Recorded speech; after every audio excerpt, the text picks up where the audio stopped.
Forget the slow-motion battles and epic movie scenes for a moment. Long before Hollywood got its hands on the story, there was the real Sparta. This wasn't a land of mythical heroes. It was a small, rugged city-state that made a stark choice: discipline over comfort and sacrifice over safety. Their story isn't just about war.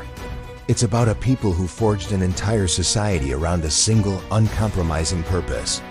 How did this small city become the most feared military force in the ancient world? Let's uncover the truth behind the legend of Sparta and its most famous king, Leonidas.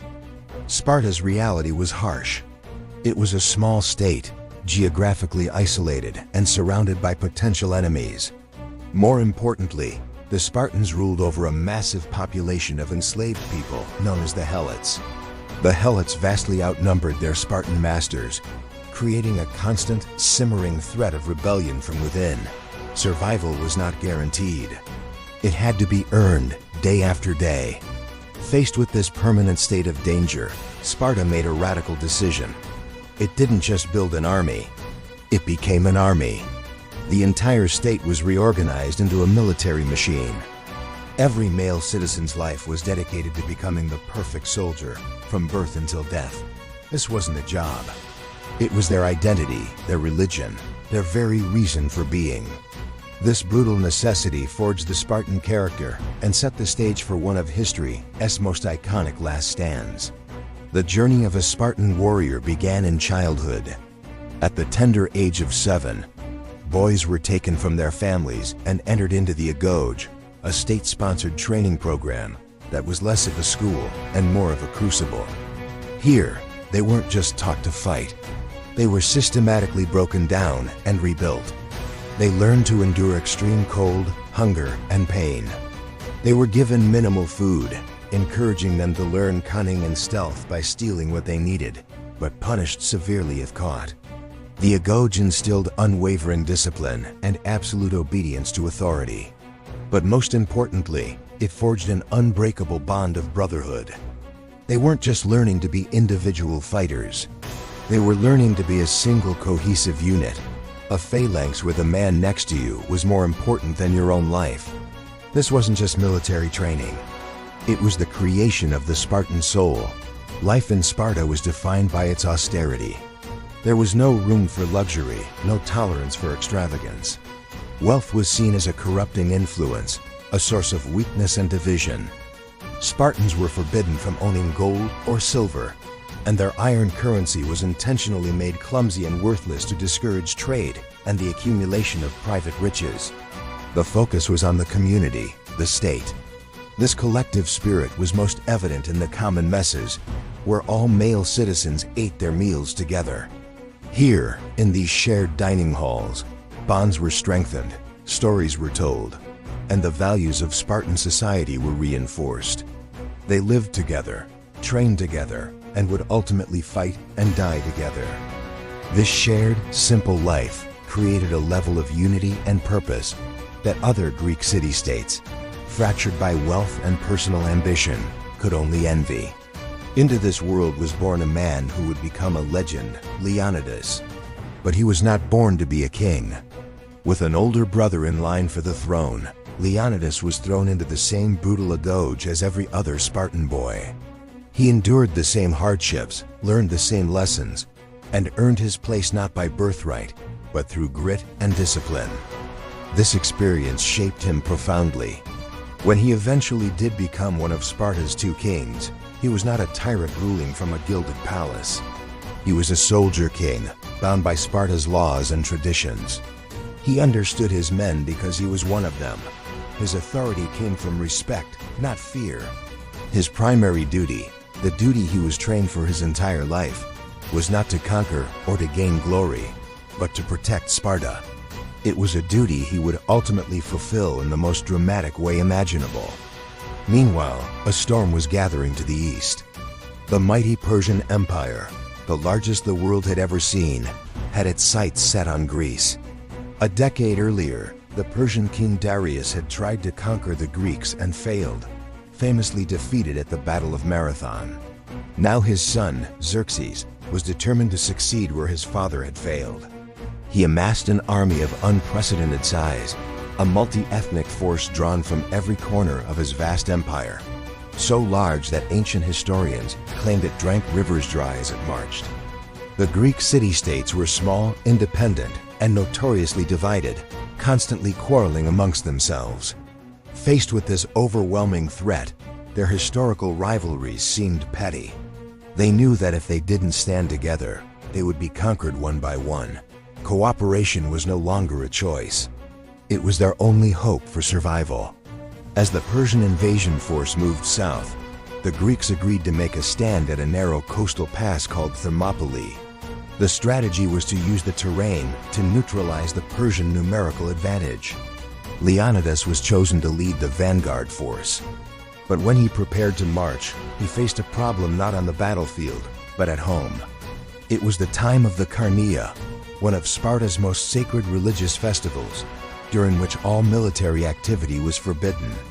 The Spartan elders and officials refused to sanction the deployment of the full army until the festival was over. But waiting was not an option. The Persians were coming. Bound by law but driven by duty, Leonidas found a loophole. He could take his personal bodyguard, the 300 men of the royal hippies. These were not rookies. They were elite, veteran warriors, all of whom had sons to carry on their family lines. So Leonidas marched north not with an army, but with 300 of Sparta's finest, a symbolic force to hold the line. Thermopylae, the Hot Gates, was a brilliant choice for a defensive battle. The pass was so narrow, with the sea on one side and steep cliffs on the other, that only a few soldiers could fight abreast at any one time. Here, the massive numbers of the Persian army meant nothing. It was the perfect choke point. The Greeks, heavily armored and fighting in a tight phalanx formation with long spears and large shields, formed a wall of bronze and wood. The lightly armored Persian infantry, designed for open field warfare, crashed against this wall again and again, and again and again. They were repulsed with horrific casualties. For 2 full days, Leonidas and his small allied Greek force held back the might of the Persian Empire. Xerxes, watching from a nearby hill, is said to have leapt from his throne in frustration 3 times as his elite troops, including his own immortals, were cut down by the stubborn defenders. The Greek stand at Thermopylae seemed unbreakable. But what couldn't be broken by force was undone by betrayal. A local man named Ephialtes, hoping for a rich reward from the Persian king, went to Xerxes and told him of a hidden mountain path that went around the Greek position. Under the cover of darkness, Xerxes sent a detachment of his forces along this treacherous trail. By dawn, the Greeks guarding the path were overwhelmed, and Leonidas realized the horrifying truth. They were surrounded. The path to the south was about to be cut off, trapping his entire force.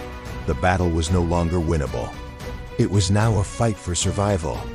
With the Persians closing in from both the front and the rear, Leonidas made a final fateful decision. He called a council of war and ordered the bulk of his Greek allies to retreat. Their fight was to continue another day. By saving the majority of the army, they could warn the rest of Greece and prepare the next line of defense. But he and his 300 Spartans would stay. They were Spartans. Retreat was not in their vocabulary. Their code forbade them from abandoning their post. They were not alone in this decision. Around 700 soldiers from the city of Thespia chose to stay and die with them in a remarkable act of courage. A contingent of Thebans was also compelled to remain. In total, a small force of around 1,500 men prepared to make their last stand against hundreds of thousands. They moved from the narrow pass to a wider hill, and with no hope of survival, they fought not for victory, but for honor and for time. They fought until their spears shattered, then fought with their swords, and when their swords broke, they fought with their hands and teeth. They fought until every last man was killed. Leonidas fell, and the Greeks and Persians fought fiercely over his body. In the end, they were overwhelmed, but their sacrifice would echo through eternity. In the immediate aftermath, the Battle of Thermopylae was a defeat. The pass was lost. The Persians marched south and burned Athens to the ground. But the last stand of Leonidas and his men was not in vain. Their sacrifice bought the Greek city-states precious, vital time. It allowed the allied Greek navy to prepare for the decisive naval battle at Salamis, where they would crush the Persian fleet. The courage of the 300 became a rallying cry for all of Greece, uniting them with a shared sense of purpose and defiance. Inspired by their stand, the united Greek armies would later meet and decisively defeat the Persian land forces at the Battle of Plataea, ending the invasion for good. The sacrifice at Thermopylae didn't win the war, but it made the final victory possible, ensuring the survival of Greek culture and the foundations of what would become Western civilization. Thank you so much for watching. If you enjoyed this journey into the real history of Sparta, make sure to hit that like button and subscribe for more stories that shaped our world. See you next time.